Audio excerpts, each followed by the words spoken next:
C'est de la folie. Voilà. Peut-être vous l'appuyez Où? ici pour que Là? ça... Ici. Comme ça? Et là, c'est plus clair. On voit plus. Attends, fais bien. Je sais pas. Oui.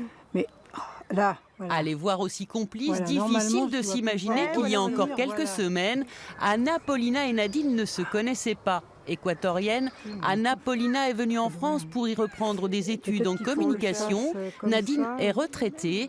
Elles sont devenues inséparables. Regarde là. On se voit tout le temps. Elle est toujours très inquiète de ce que je fais. On s'intéresse des choses que fait l'autre. J'ai beaucoup appris. Elle fait tellement de choses. Pour moi, c'est... Oui, et j'espère beaucoup plus apprendre d'elle. Depuis qu'elle a rencontré Anna Paulina, Nadine, aujourd'hui veuve, ne le cache pas. Sa vie a complètement changé. C'est presque ma fille adoptive. Vraiment, vraiment, je le sens très, très profond, quoi. Elle m'a sorti de l'isolement que je supportais plus difficilement ces derniers temps. Et j'aime tout partager avec elle. C'est vraiment c'est extraordinaire pour moi. En janvier, Anna Paulina s'est installée chez Nadine. Propriétaire d'un grand appartement, la retraitée ne voulait plus vivre seule. Elle s'adresse à l'association Binôme 21 qui met en relation des jeunes qui cherchent à se loger et des seniors qui ont une chambre de libre. Et avec Wilfried, alors comment ça se passe? Wilfried, il rentre, dès qu'il a fini son travail, il est là. Hein. Oui.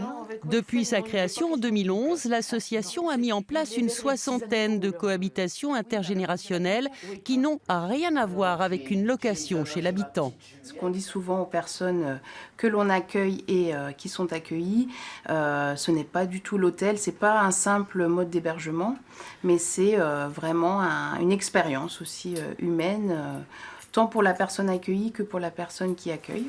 Le voilà.